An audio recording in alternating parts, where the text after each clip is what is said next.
So we will start with a roundtable discussion between Jamika Ajalon, writer and sound artist, Claire Tancons, researcher and curator, and Clare Patrick, who is our researcher in residency. That will be followed by an anti-lecture by Jamika Ajalon that will take place downstairs. And just a little words about the program and Claire's project.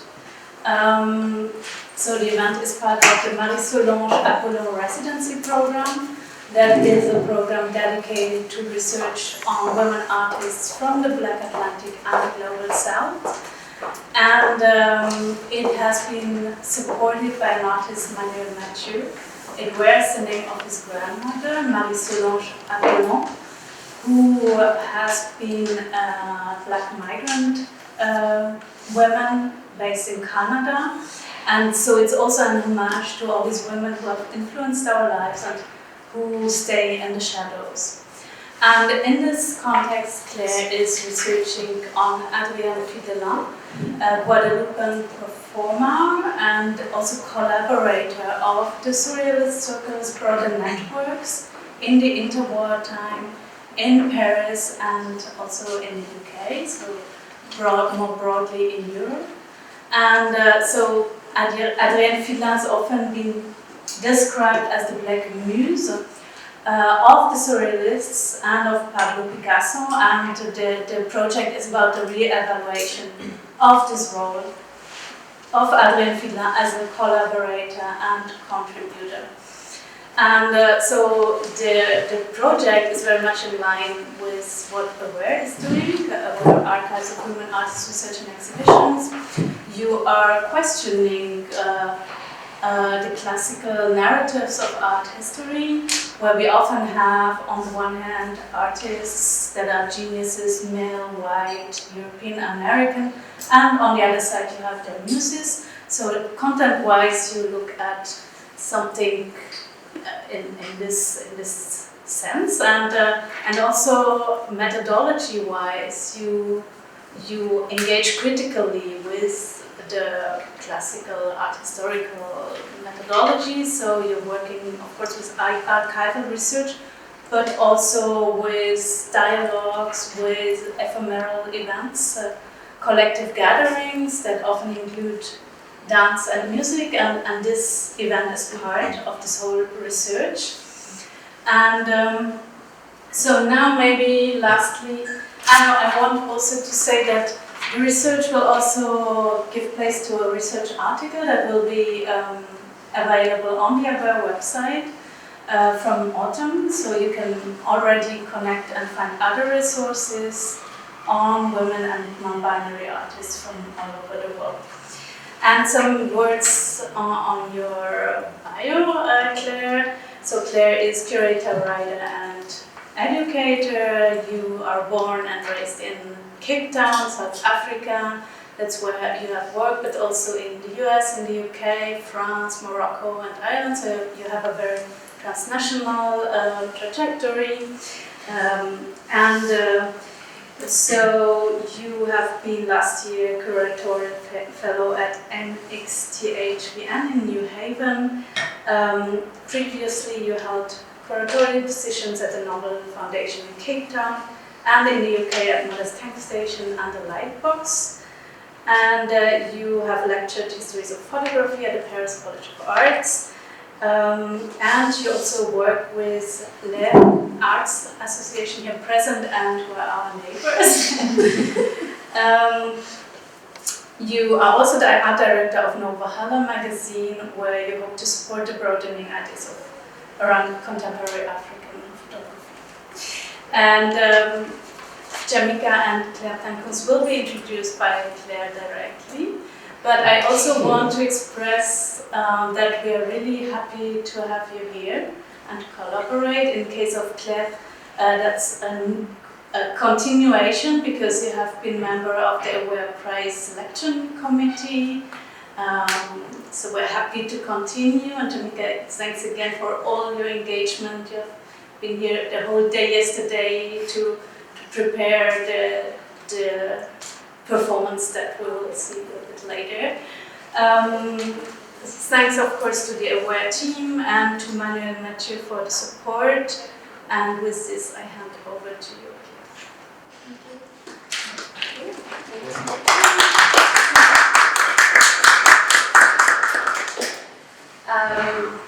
Well, thank you everybody for being here, and I think it's wonderful that this is also being recorded, so more people will be able to see. I know I have family and friends back home who I'm happy that they'll have the chance to see this as well. I think transnational networks are critical at these times, and I'm really happy to be a part of one and also be broadening this conversation and opening up the conversation today with that. So I really wanted to just begin with essentially this idea of hands and clouds, I think, are coming through more and more. And thinking about the research, which is still essentially in its sort of formulating phase. I'm thinking as I'm writing as I'm thinking, and essentially in a very purely selfish way today as a part of that research. And I'm so grateful to both of you for being here to help me continue thinking through these questions and thinking through some of these ideas. So I really wanted to begin with hands and to say a big thank you. Thank you to AWARE, to Manuel Mathieu, to Marie-Solanges Apollon, of course. The legacy of this residency that I'm here a part of, I think is a big thing to kind of really acknowledge and respect. And then also to writers and researchers that have done significant work on Adrienne Fidelin up until now. I wouldn't know about her if there hadn't been work that had been done on her, so I'm really grateful to Stella, Wendy, Claire, as well as other writers and thinkers who are thinking about this pivotal time in Paris, this pivotal time in sort of jazz history, performance history, and also surrealism. And I think for an invitation, clouds feels like a helpful phrase, and then these ideas keep coming back and forth, so I think it will be a bit of a push-pull throughout the rest of the conversation.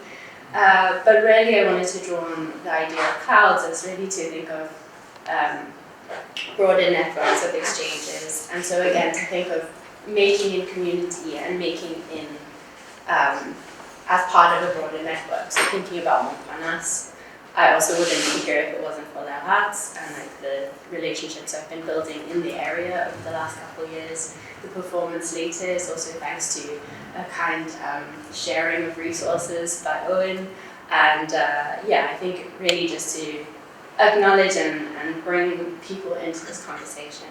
I have also really enjoyed over the last 3 months having multiple conversations with different people, both of you being part of that, but also with other artists and writers and thinkers. So yeah, really just wanted to open with that and put that into the ether and say thank you. And of course also all of the writing and reading I've been doing. Many names, but you can check the bibliography when the essay comes out. But also just to briefly say, today's conversation I had imagined as a kind of ongoing continuation of conversations we have started individually, but to bring them into the room, and then to kind of culminate the conversation with this anti-lecture performance, and really kind of, I think a lot is communicated beyond words, and words don't always encapsulate everything that can be shared or can be communicated, so I'm really grateful to Jamika. Thank you for being open to sharing in that way. So yes, so we'll speak probably for half an hour or so as a dialogue, as a conversation. I have questions and prompts. I will also just share a couple of things before we get talking, so you can see some of the things I've looked at and found, and haven't found, which I think is part of the story. And then we'll break and sort of regroup downstairs for some snacks, and then the sonic anti-lecture as well. So I really want to think about what it is to travel, and travel because of an impelled need to travel rather than, say, a vacation. What it is to seek, and then what it is to revel, but also stay. Adrienne Fidelin, a lot of her story has been considered or conceived of in relation to Man Ray, who she was in relationship with while he was in Paris just before he left because of the Second World War. And that's sort of where her public presence is relatively cut short. There is more and more research being done into what the broader stories were, but I do think it's really interesting to know what the limitations are and how those limitations have framed certain narratives. So I'm really interested in sort of finding parallels of what it is to be in conversation with this presence and absence. I think a lot of my thinking around this research has been really looking through absence and looking through like coded presence or hidden presence and kind of thinking through what that means. Yeah. So, this is Adrienne. I chose this photograph because this is attached to a letter that she sent to Man Ray, I suppose at the beginning of the war, just after he died. And she was, as with many of the letters, sort of asking for news, sending love, but this is a photograph that she chose to share of herself, and I think that's really important. I wanted to start with that as opposed to one of the photographs taken of her by Man Ray, because that's very much available in kind of psyche. She was very much known to be a part of this group that was holidaying regularly over a number of years. In the south of France, we have Adouard, Paul Adouard, Adrienne, and Man Ray in the photograph on your left. And then Paul Adouard is holding Adi in the kind of color sensitive. I was also really surprised, not surprised, to see her name misspelt in the archives. And so there's a letter from Paul Adouard to Adi, which is on the top here. But in the archives, her name is misspelled, Fidelin, as opposed to Fidelin. So it's really, I just bring this into the conversation as evidence, I suppose, of some of these obfuscations or erasures or mistakes. Obviously mistakes happen. There's all sorts of incredible work done on the archive, which I will draw on, which I do draw on, which we can draw on. But I wanted to bring this in, particularly because these holidays have been used as really kind of the only time she's often mentioned in the life and work of these surrealists.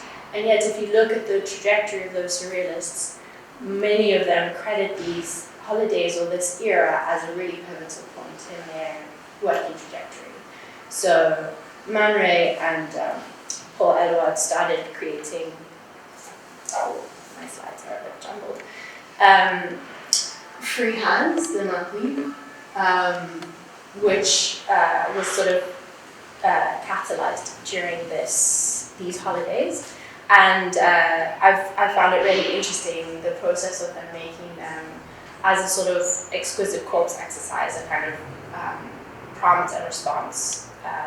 And I also was really interested because a lot of the writing around this particular publication seems to always invoke Lee Miller as opposed to Patrick. And I suppose it's not a surprise, but it is interesting. I was also interested in the fact that in this photograph, Adi's name is sort of backwards, and then La Femme au Mascassé, French, is positive, and his signature is positive. So again, there's a flipping, there's a kind of hiding, and I'm curious about that. And then again, just to really return to this idea of collaboration or contribution, this is one of Man Ray's sort of supposed favorite paintings that he produced just before he left. And you can clearly see Adrienne posing at the very least in front of his canvas. This is the same piece. And yet there isn't really too much that's said about that. There's, this is the photograph that's used on the cover of Giselle Pignot's novel, which is also a wonderful text that is really interesting to read in conversation with against research because it's a fictionalized telling of Adrienne's life. I wanted to show this clip, which is very guerrilla style filmed, but it is the only footage I've seen of Adrienne, and it's been amazing. She's in the background. There's a kind of, it's a 16mm film, so there's a kind of film still on the side, and then there's this sort of, let's see if I can play it again. She's very much in the background, and annoyingly Manrique keeps kind of walking in front of her. And keep being like, get out the way. But yeah, this is one of the only times I've seen actual footage of her physically, which is interesting as well because she was a dancer, she was a performer, and yet there's very little footage that I've been able to access at the very least in the time that I've been working on it, which has not really been that long. There are probably people who've seen more. And then there's this one last clip, and then we can definitely get into the conversation. This is it. I'm pretty sure her. And so just to return to hands once again.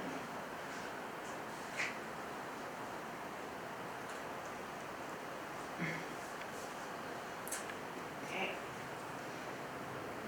And finally, this is a letter that I found in the archives as well, which is overwritten, and it's on a very, very thin piece of paper. And I was just really entranced by the piece of paper itself and the overwriting and the kind of difficulty in kind of piecing out what's actually being communicated. And I think that's really the metaphor of what I've kind of been thinking through over the last couple of weeks. What is it to be working with unreliable narratives, with a kind of obfuscation and incoherence, with a blurriness, thinking about peripheries and centers. Really, I'm just throwing a bunch of words out into the air, but I think these words have been informative for me in my thinking. And I think I'll leave this on the screen if that's helpful. But I wanted to sort of, again, turn to the both of you and welcome you both. To briefly introduce, I won't do the whole wonderful, beautiful bios that you both have, which are incredibly impressive, but I think just to invoke how I'm really grateful and interested in speaking with you and happy that you're both here. Claire, you are an incredible curator, a writer and thinker who is really thinking through ideas of ecology and of place in interesting ways that I was really grateful to read some of your work and some of your writing, and also listen to some of your conversations that you've had previously. And I think to have you here today is wonderful, and the conversations that we've had so far have been really illuminating, and you've been incredibly generous with references and other places to look, so I really appreciate you being in that sense. And Jamika, of course, your incredible sonic practice, your conception of words and language and communication has really been making me think differently about how I'm approaching this research, but also how we think about making space for different things in a world that isn't always welcoming or receptive. And so, yeah, also just very grateful for the conversations we've had. And so, essentially today really is me wanting to carry on those conversations, and I'm grateful to everybody else that's here to listen to them, and of course if there's questions we can open up for them as well. But I wanted to ask, on this kind of thinking of making a community specific, ideas of collaboration, ideas of performance, which I think come through different aspects of both of your work. But then thinking of ideas of journey and travel. How does this inform your presence and your current present? questions? And you take advantage of this always to welcome newcomers.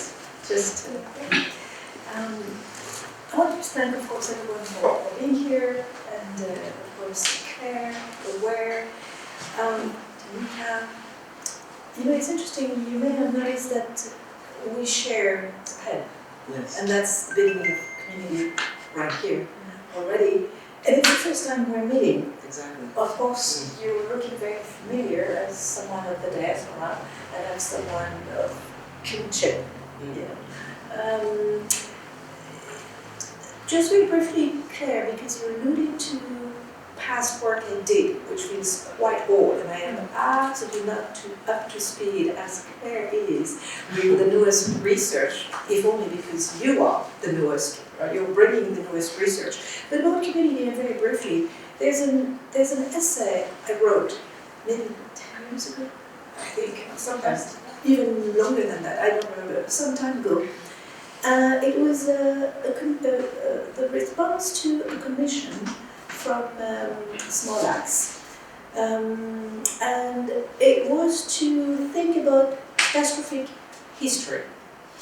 And so by catastrophic history, I think the editor, David Scott, who of course is a frequent Paris journaler, I think this was post-Hurricane Katrina, and he was very much thinking about natural catastrophes. I think I can't quite recall, but of course also about the foundational catastrophe of the transatlantic journey as the starting point of the formation of our identities. And as far as catastrophes are concerned, I began to think about my own diasporic journey, but also my own family history. And I recalled that in a way I owed my very existence, at least my physical embodiment, to a catastrophe which really rattled the Caribbean world, from Puerto Rico to Louisiana to indeed Guadeloupe, and that was a hurricane in 1902, which is commemorated in literature by Zora Neale Hurston in Their Eyes Were Watching God. It's recalled in Guadeloupean history, or in Antillean history, as Le Grand Cyclone 28. I'm sorry, it was 1928. 1902 is the eruption of the Mont Pelée, you would have gotten it. So another, of course, disruptive piece of history. So 1928. Anyways, long story short, my paternal grandmother, so my Guadeloupean grandmother, lost her husband, or first husband, and a bunch of kids to that hurricane, but promptly remarried or settled with another man, and my father was born.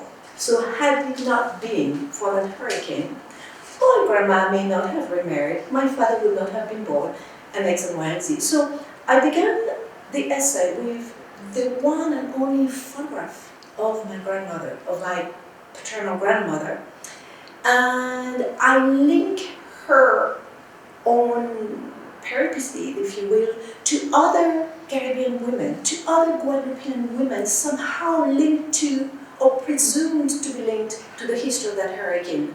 There is Addie, who we could assume would have made the journey, not only because, of course, Josephine was, ravishing the crowds in Paris, and as a dancer, she would have been model. So that's a hypothesis. This is the early 30s, right? I mean, the late 20s, early 30s. But also Gertie Archimède. She was the first black lawyer, female lawyer of the island of Guadeloupe, and she is also recalled as having defended Angela Davis. When Angela Davis' boat was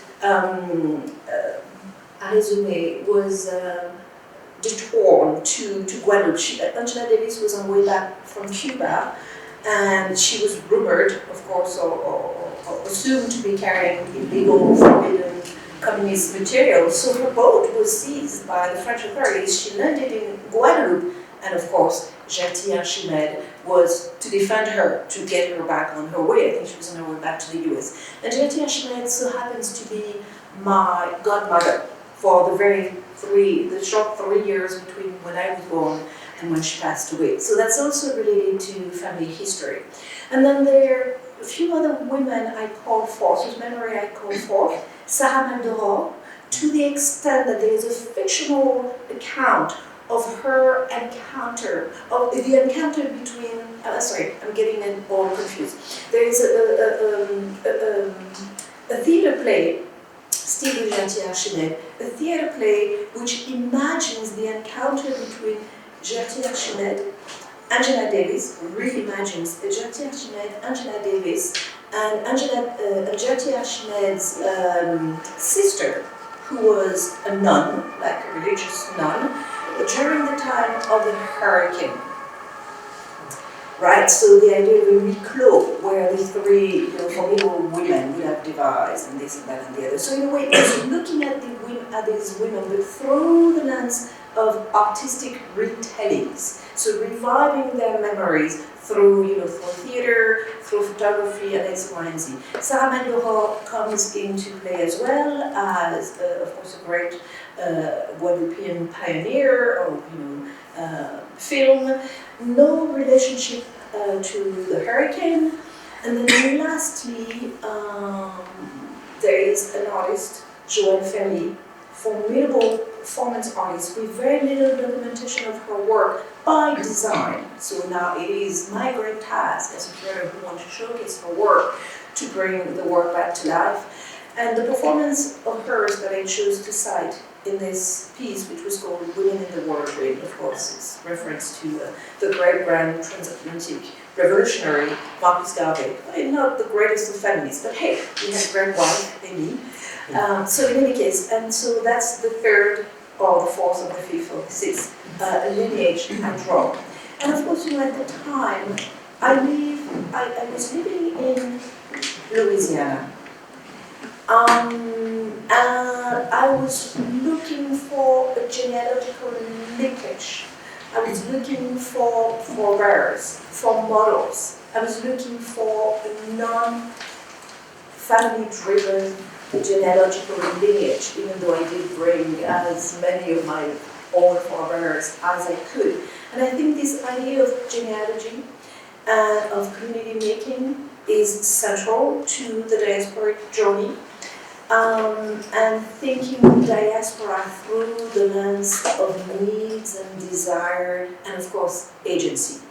And I think I will pause there. We will draw on some more links from there.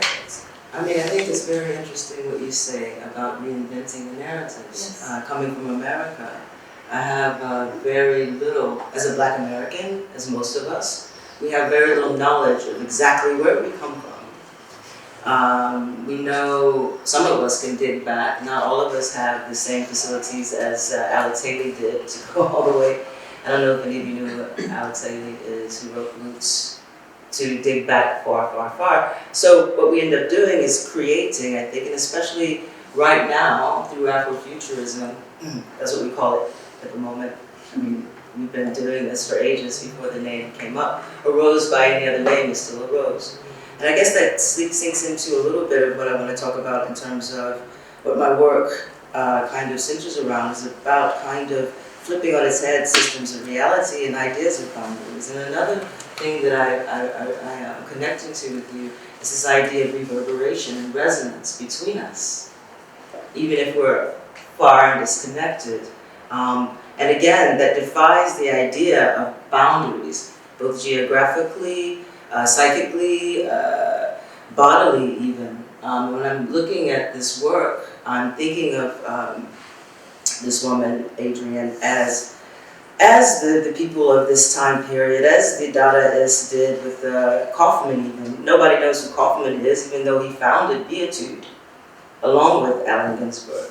So there are a lot of people who are kind of lost in the narrative, but somehow they seep through. With my anti-lectures, part of anti-lectures, sometimes I'm thinking of changing the name now, but part of what I'm trying to do is pull out knowledge that you already have cellularly. not to draw lines between hierarchical ways of thinking about knowledge and narrative. And it's also important to understand that words have slippage. They're very slippery slopes, and I think sometimes we get very much caught up in the definitions of this or that when things are very transitory.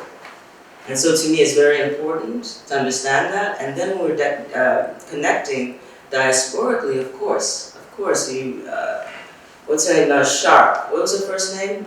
Living in the Wake. Christina, exactly. She speaks about this very well when she talks about the salt left in the water. You know, there's this lasts for millions and billions of years, so we can tap into that. So we're talking about traces, and I think that's what you are trying to do in a certain kind of way, is find these traces. And we have these traces are left on the body, they're left on the geography, they're left in the psyche, whether we are aware of it or not, consciously. And yeah, I'm not going to go on more than that. Yeah. That's incredible, because I think really it is about, I think traces is a wonderful word, and I think it is about like what remains even through movement. And often if you're living very transitorily or in spaces that are in flux, then physical remnants isn't always possible, or not always a priority, or it's not always of interest.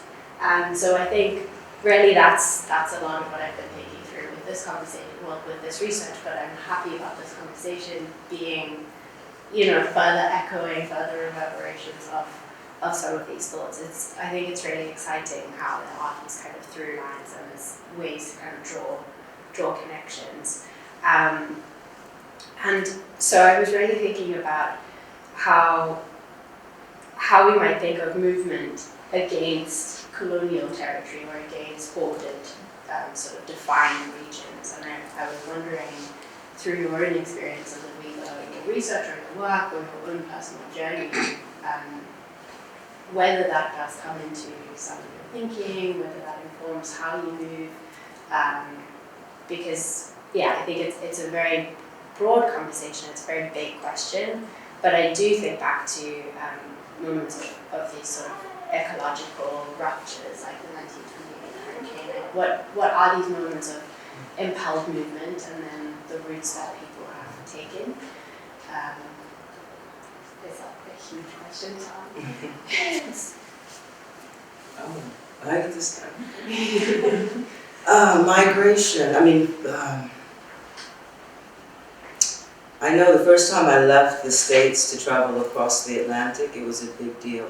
And even once I left the States for good as well, which was some years ago, it was on purpose. And it was because I felt that America was kind of its own bubble, especially at that time. We are the world, we are the children. You know, it's very evident. And for me, it was very, there's two places I want to go. One, when I'm moving. Sometimes when I need to move when I'm writing. Because the act of moving decombobulates something. It shifts something inside of yourself to where you're not. It helps to physically change the frequencies that you maybe or not be stuck in. So I use movement like quite literally in that sense. Now, whenever I travel to a new place, even if it's a place that I've been before, there's something that also frees up because I can see things a little bit differently. When you're used to seeing the same thing over and over and over again, you kind of get stuck in your own mental loop. It's really easy to get stuck on that treadmill. And I think some things are done express the way that we live within this capitalist system, so that we are stuck in this kind of everlasting loop of going to work, paying the bills, coming home, you know. So I think movement does break that particular trajectory. I've dealt a lot with fugitivity. I don't know if that's a good transition point, but here we go.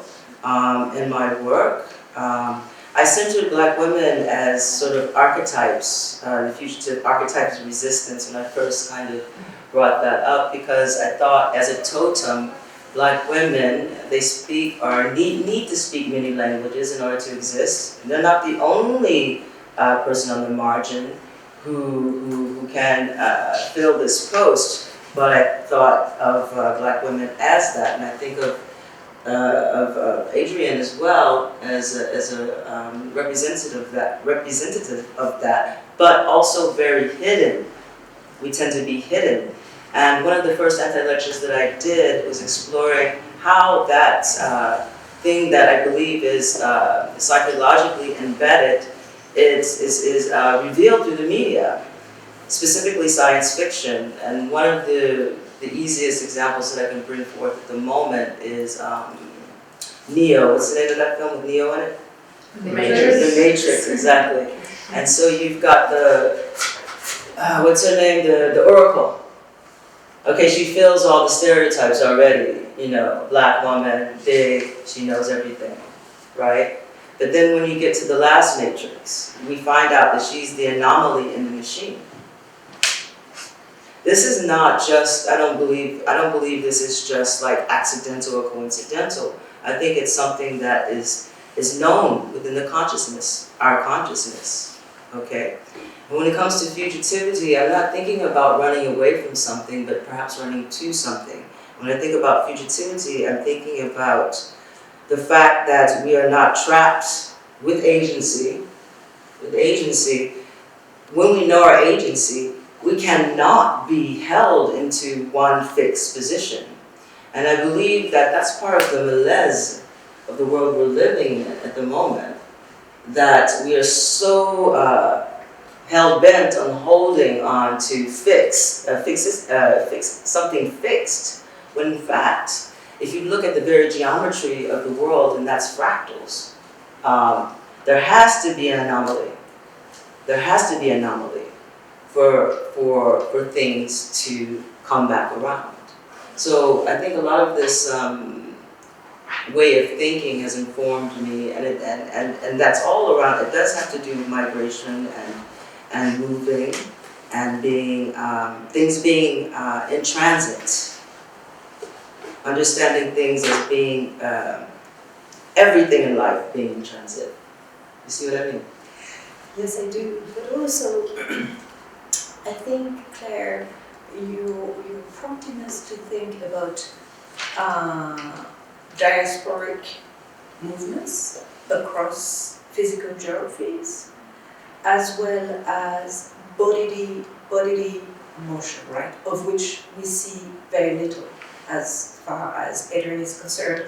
But to stay for a minute on the idea of diasporic migration and fugitivity as a tool to escape from the fixity of the gaze, for one, but also of perception and of identity. Absolutely.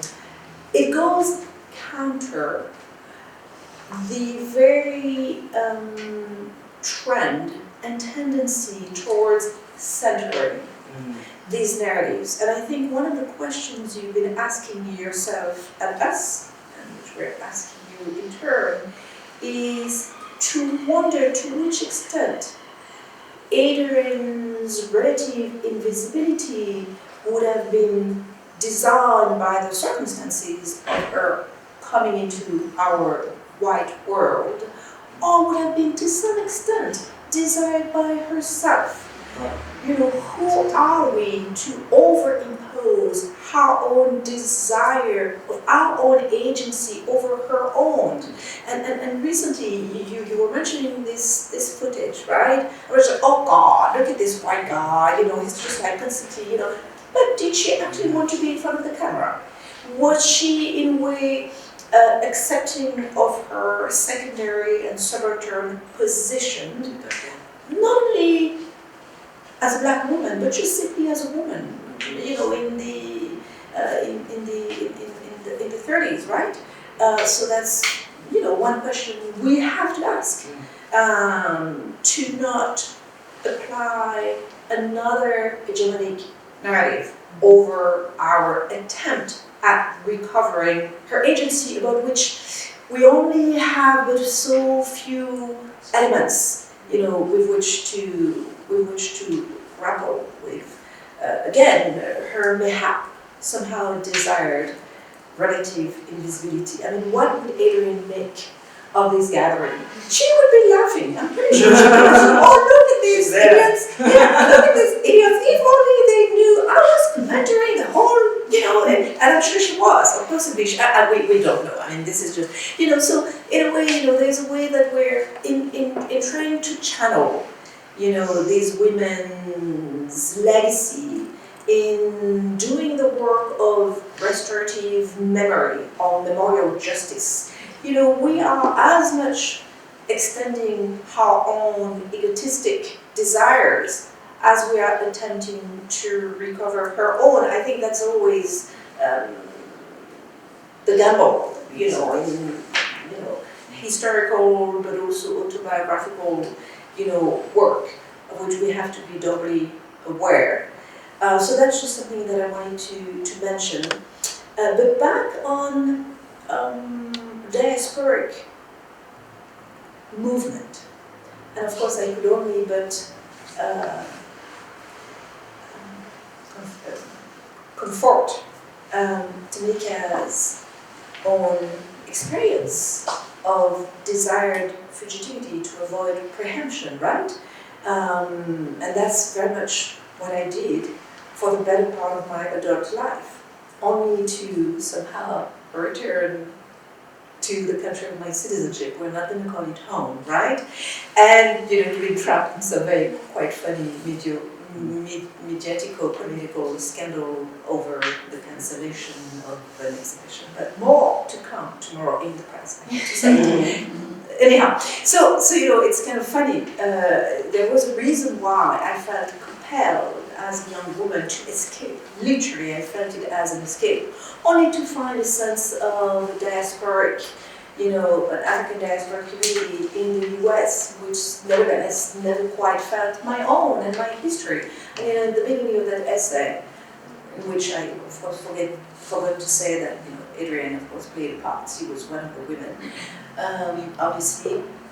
This is where I begin, about how Antillean identity, or French Antillean identity, is subletted to, of course, French identity. So we're French, right? We're black, but French, and that's an anomaly just to begin with. But then Guadeloupean identity is also subletted to Martinican identity.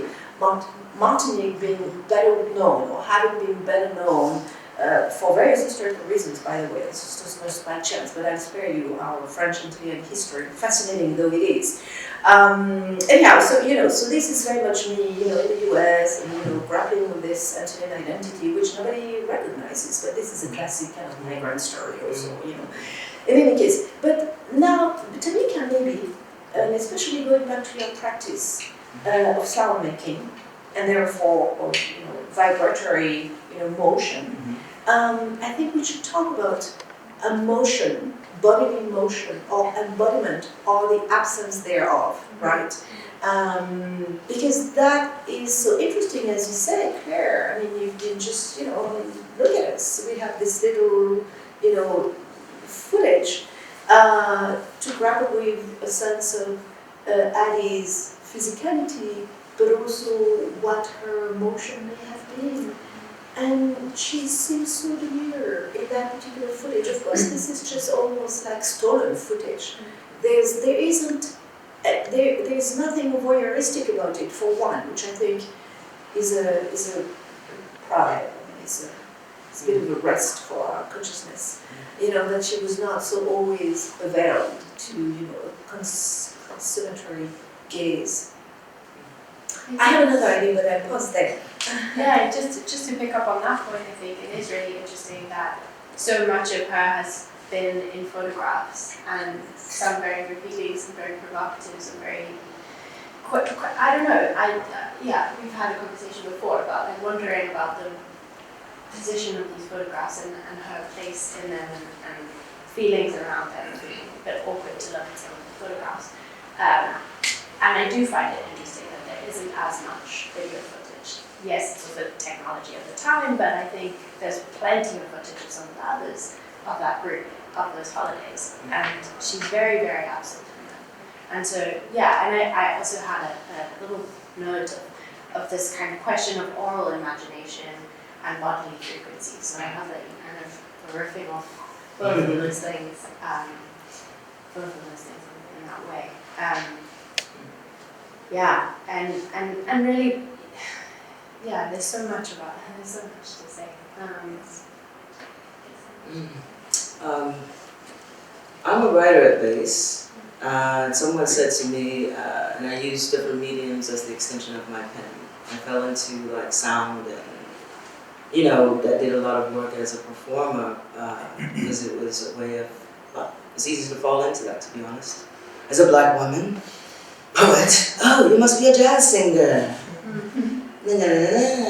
That placement.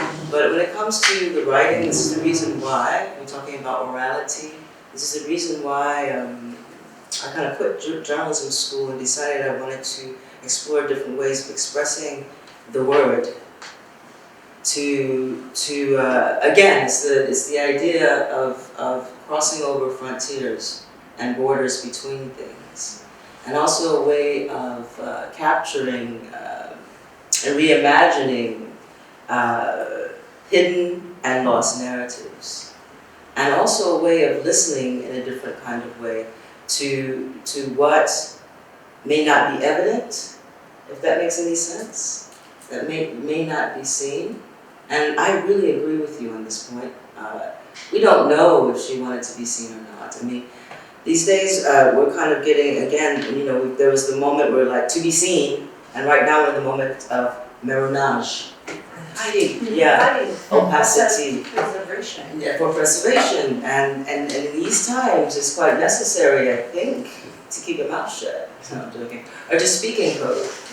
And for me, there's a project that I'm working on that's centered around an essay that I wrote called "In Search of a Fluid Code," which basically is about finding a language, if you will, that misses the detection of the reificating machine. I know reificating is not a word, but reification, as in Marx, yeah. But I like reificating machine, the commodificating machine.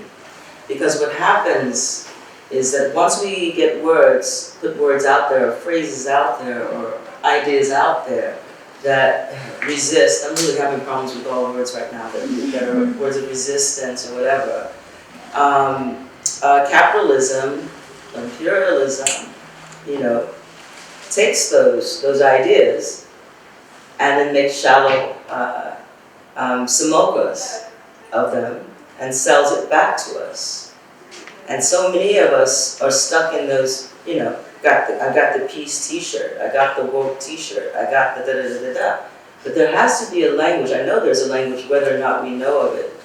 That's what I call, I'm searching for in this project that I'm working on, a fluid code that misses the detection of these mechanizations, if you see what I'm saying. And I think that exists in us, all of us bodily, because there's no distinction really. There's really no divide. The divide is a lie. We are connected and we always find each other. It's really amazing how those women that you were speaking about found each other. And I'm sure a lot of us can understand or have experienced that, where we find each other even if we're coming from completely different places. I'm sure.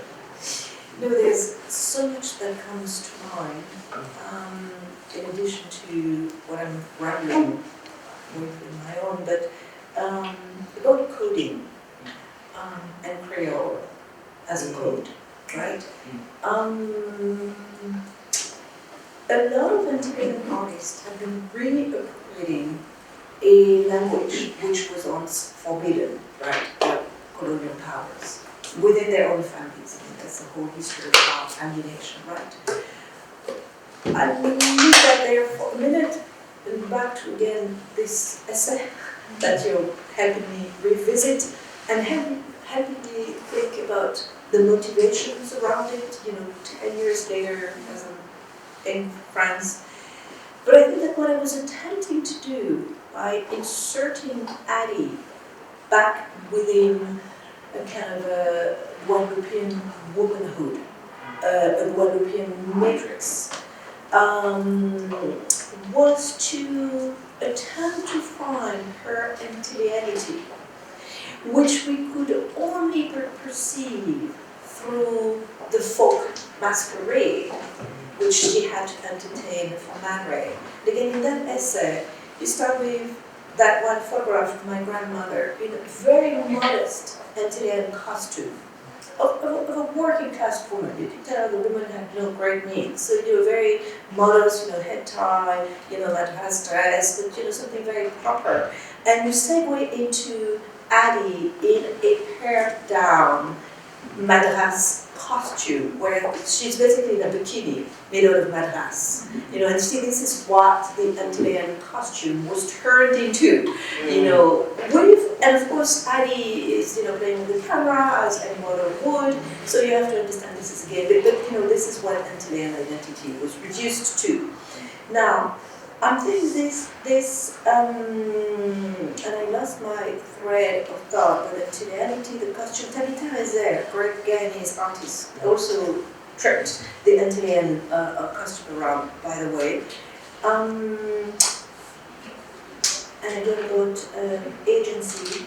Oh yes, two things that I will say quickly, we'll see if that resonates with some of what you said.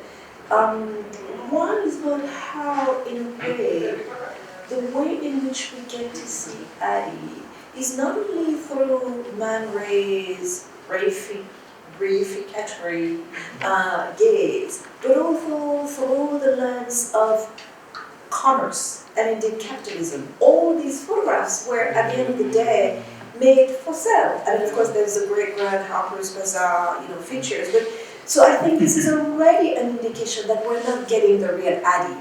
We're getting the packaged Addie not only through the lens of her lover, but also for consumption, for mass consumption of a form of a kind of already transnational blackness. I mean, when she's in the pages of Harper's Bazaar, she's not there as an Antillean, she's not there as anything, she's just a signifier of blackness, right? So that's something that I wanted to bring out there. And the other thing, I possibly forgot already, but no, and it goes back to something that you said, oh no, I know exactly. And it is about, again, there's fugitivity on the one hand, and we're holding that there, and passivity, all these great words, and the need to kind of hide instead of, trying to get to the center, which we know to be very dangerous for ourselves. But precisely, how to fight the need for centering, for visibility, and the necessity to hide at the same time, but also to avoid only but negative articulations of our beings. You see, we're talking about anti-lectures, we're talking about counter-narratives, so how to be centered to, not peripheral, and yet at the same time on a subterranean level, on the low frequency, right? And I think this is something that I've been trained to think about. And of course the realm of vibrations and motion of that nature, in a way disembodied motion for other forms of embodiment within communities, right? And community, I think, is a way of also diluting and reinforcing identity at once. We are stronger, but also less identifiable, right, within a communal setting. I think this is also what I was attempting to, or experimenting with in this essay, gathering these various women around this, catastrophic history now in the foundational sense of the term. So I don't know, Jamika, back to maybe your sound work. Jamika, C'est pas grave. Sorry. Non, mais je suis d'accord avec toi, mais quand je parle, when I speak about fugitivity, it's not about running away from something. And also, when we're talking about decentering, we're talking about decentering the patriarchal dominant narrative. It doesn't mean that we're like losing a center, for me. I think it's about, when I think about Zora Neale Hurston, for instance, she was very unpopular during her time because she was like, fuck those motherfuckers, we can do our own. And I think that that's more where I'm kind of coming from, because early on when I thought I wrote my first revolutionary essay, back when I was in journalism school, one of my instructors said to me, you have to peel the white man off it. It was full of red. It's very disappointing. He said, you have to pull the white man off your eyeball. And that just changed everything for me. Because then I'm not centering them, but it doesn't mean that I am decentering or living in the absence. In fact, I'm not trying, but always moving towards fullness, you know? And it's a fluid situation, because once you think you have arrived, there's always the next place. You see what I mean? And then we're going back to travel. You see what I mean? Once you think you've arrived, there's always the next place to go. In terms of this missing detection of the reificating machine, I think a lot of it has to do with not being attached to it. And also not being attached so much to parameters that we set, and look at these parameters as temporary autonomous zones. It's not going to get a second time. Yeah. That really beautifully segues into removing the parameters of verbal language and text, and maybe moving to the sound anti-lecture ultimately. But I do want to just open for questions. We'll give you, I don't know, a couple seconds if you want to gather your thoughts, but I would love to hear if anyone has specific thoughts or specific questions to put forward, or if you want to see anything else. Again, I can go back in the slides, but this is beautiful. We're just appreciating the jam. Yeah. This is what it is. I know, I'm listening and having the best time with it, just really appreciating this. I don't want it to end, but I feel like maybe other people want to ask some questions. Yeah. I just have a quick question. Thank you so much for this conversation. I have all of these ideas kind of popping off. But I was curious about the name of the play that you were talking about, where Davis and Ashma Oh yes, meet. oh God. I'll send it to you. I'll give you the reference. It is a play that was made by a nephew of Jamika Ajalon, and who is a man of theatre, and it is a shame I'm also blanking his name. But it's all out there, you'll find it. And I think the play would have been conceived here in Paris, because the guy lives in Paris. Performed, there's a history when it was performed. And yes, I found it so very interesting that he transposed the encounter between Angela Davis and Jamika Ajalon, which was real, to the moment of the hurricane, to create this huis clos. I cannot quite remember. Well, why Sir Suzanne? So was Suzanne the real name of Jamika's sister, or her religious name? I think it was more her religious name, but she was Sir Suzanne. I think she's there because she had a great influence on Jamika's own life. And of course, you know, Jamika Ajalon, there's at least one street that bears her name here in Paris. She was a great, lawyer, but also she was a deputy. And alongside Ines Césaire, who's of course a very known counterpart, she, sadly as we know now, brought to the Parliament the law for the departmentalization of, the French territories, right? So that's also her claim to fame. But she's a very well-known figure, at least in the French world. But also, and you will see, it's known to those of us who are interested in that history.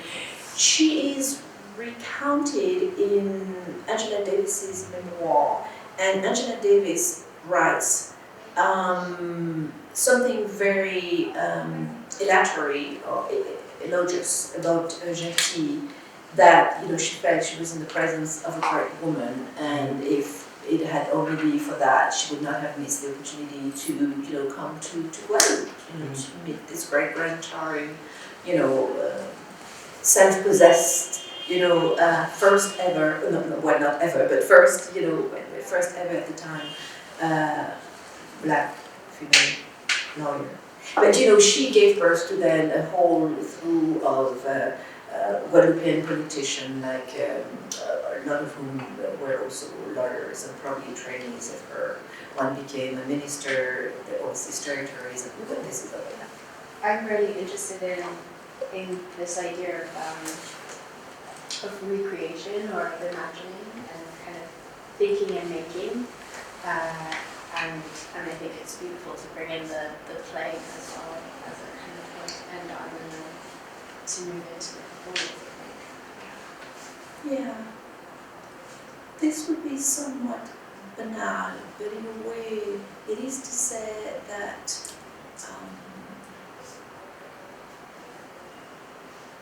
art is the means by which our memories can be at once revealed and repossessed and transmitted, right? And it is, in a way, there is the work of writing, but there are so many ways of rewriting, of which sound is one, and ever so fugitive of all. And of course, this is very much what Ron Keithwater very much knows. He is the one who, in his great grand foundational book on the Black Atlantic, starts with sound. Yes, of course. And low frequency, I think, is the terminology that also comes. So, to you, my dear. Great, well, thank you. So we will move some of the snacks downstairs and enjoy some snacks, and then we'll just make sure everything's set up and ready. Yes. And then the idea was sort of that it will start, but you can come and go as you feel. Yeah. I'm ready. Highly improvisational, so we'll see what happens. That's another word.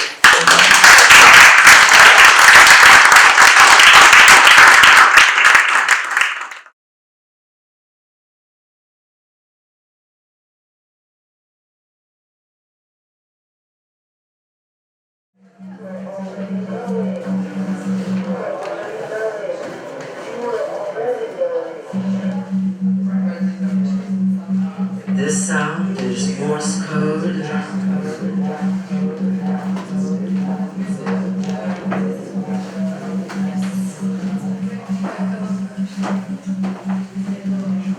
For liberation.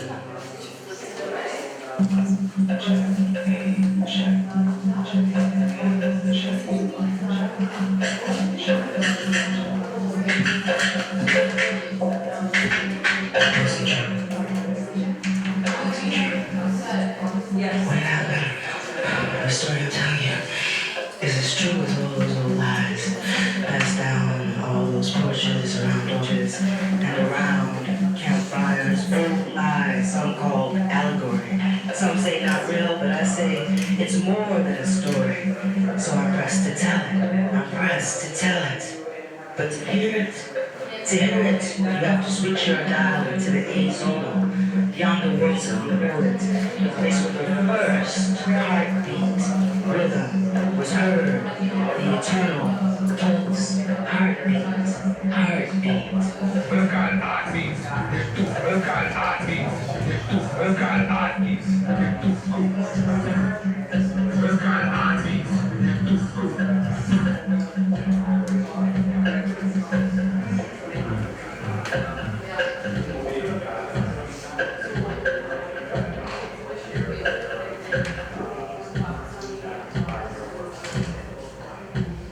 Crashing.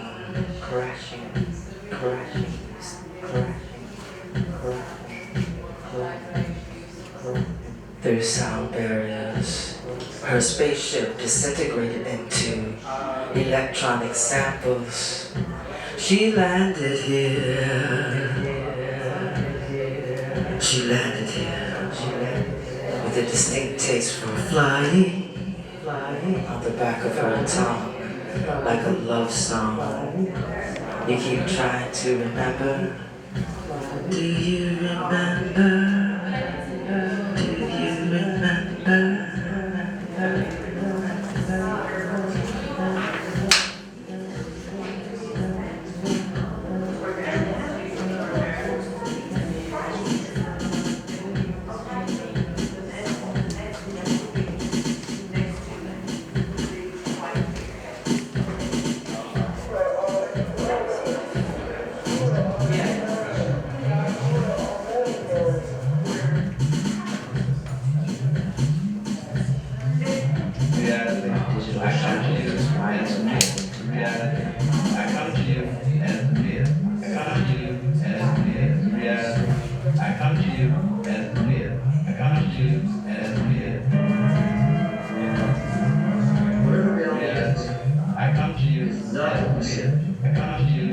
What you see is just adaptive fiction.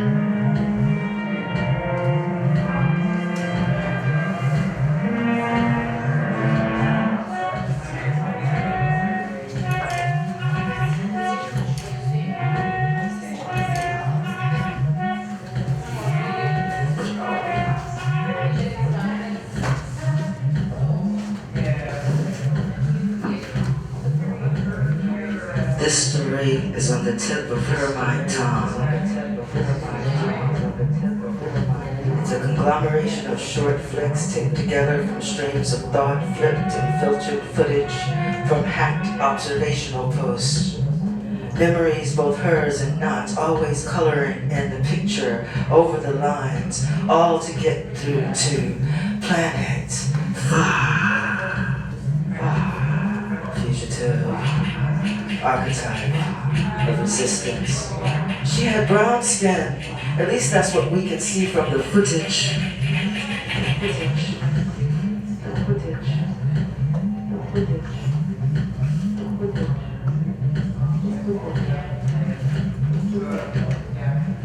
We have no fixed name. We are diviners, storytellers, heroes, the parent of the roads, rags, and artists, writers, of archive. We are a movement without a charter, under the ambient auspices of far. Over generations, we have been quietly mounting forces and fortifying collective racine, so as to be ready for each current now.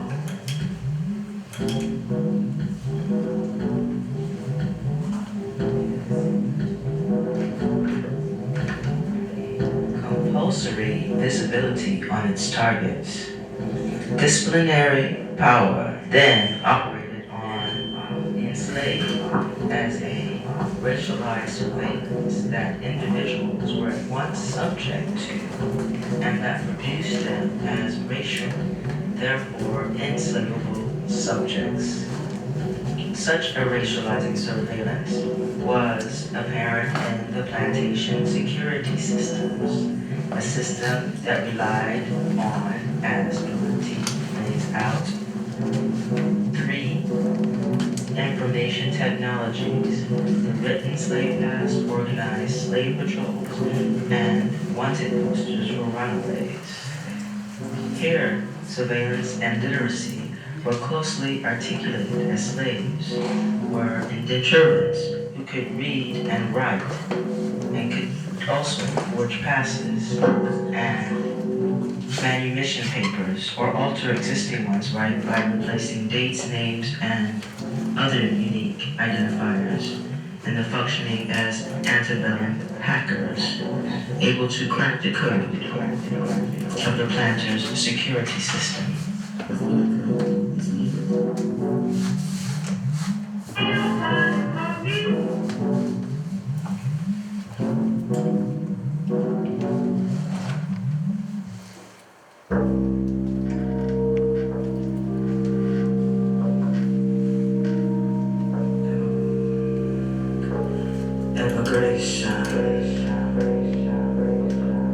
Migration.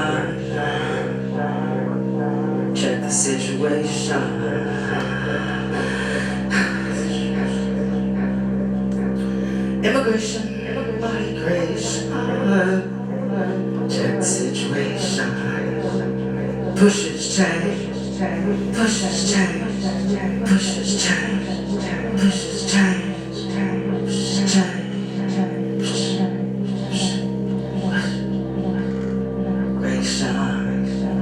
Migration, shine, pushes change.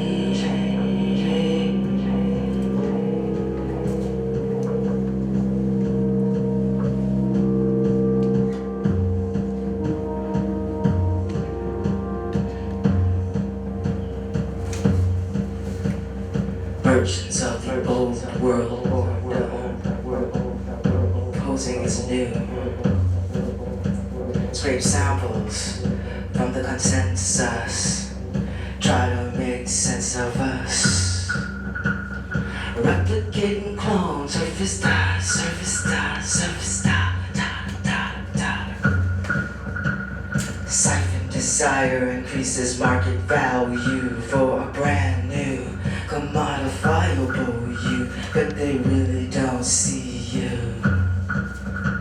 But some of us see no time zones, no borderlines, no borderlines. Some of us see no time zones, no travel zones, no borderlines. From lifetime through lifetime, in spite of trend to trend, we've been redesigned, imperceptible to the shuttered eye, cause we simply be too fluid for TV, too mercurial for prime time, or news at 10, too fast for fashion. We are drunk from the passion fruits. We slip out of our Earth Day suits and commune with chaos. Past and future things. Postcard executions, digitized and viral. Treated on virtual strings. Viper time, firing squads, electronic electrocutions, beheadings, stonings, and the postcard series most songs, otherwise known as the organic.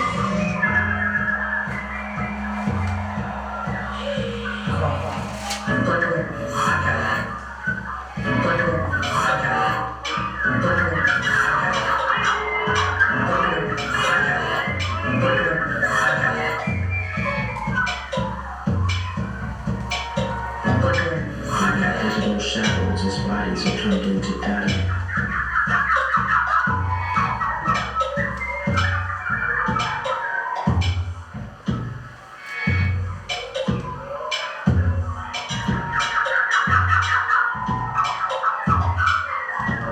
However, let's go beyond reconstruction into version of the machine.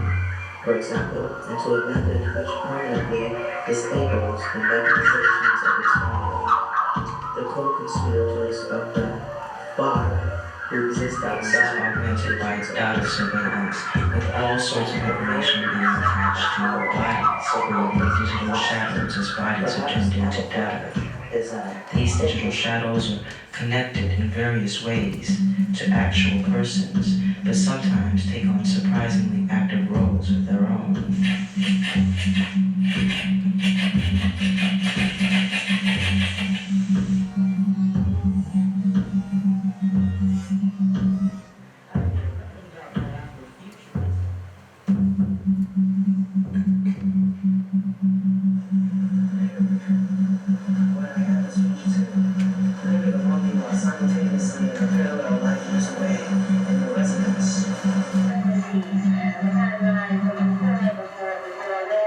Already to dedicate hearts.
river, we flow only the rhythm of our stroll.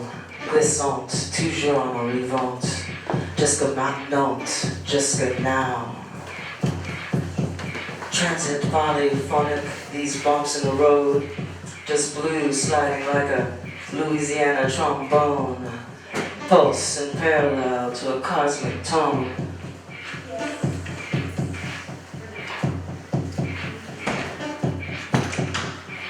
Glissant, toujours en arrivant.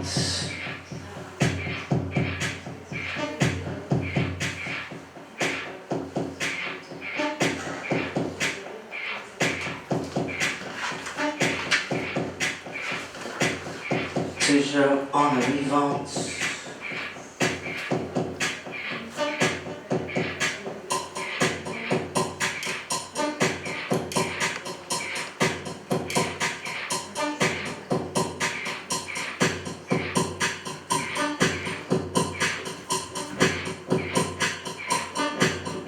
Baby, your blood, sweat, semen, spit, and piss. All your liquids been sea change.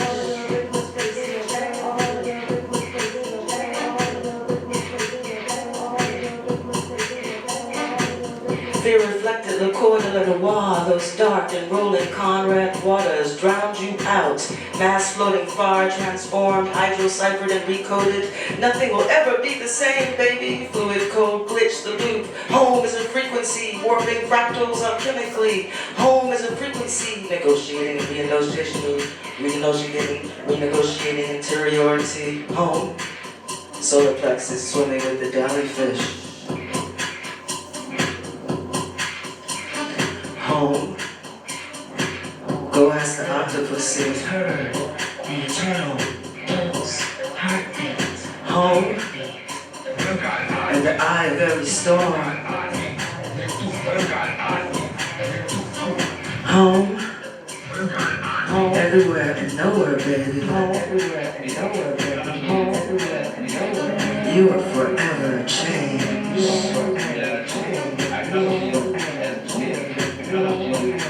The other, deeper element of a certain awfulness I feel has to do with it has to do with one's point of view. I have to put it that way. One's sense, one's system of reality.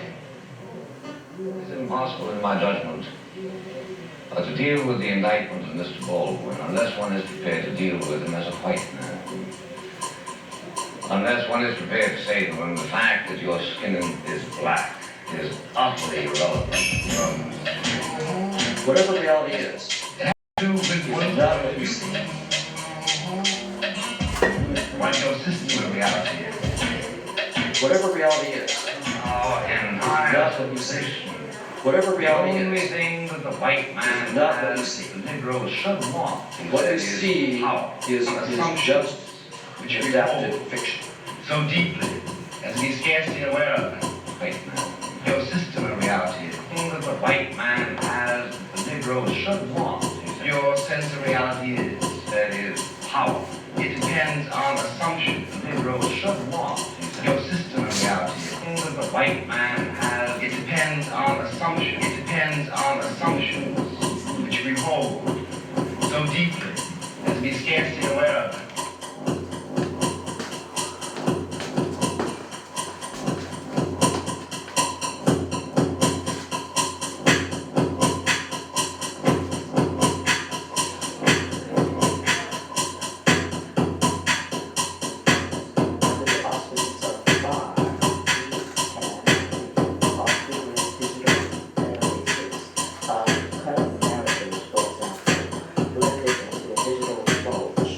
His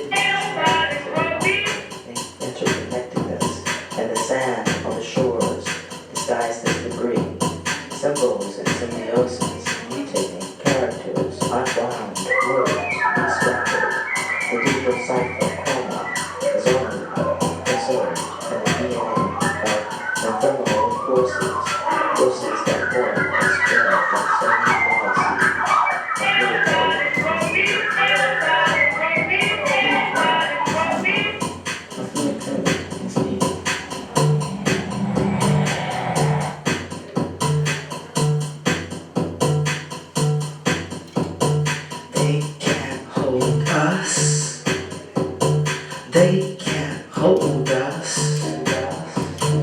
They can't hold us. They can't hold us. They can't hold us. They can't hold us.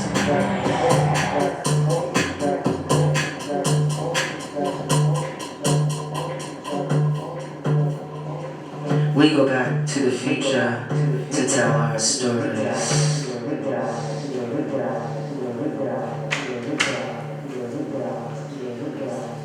Merci.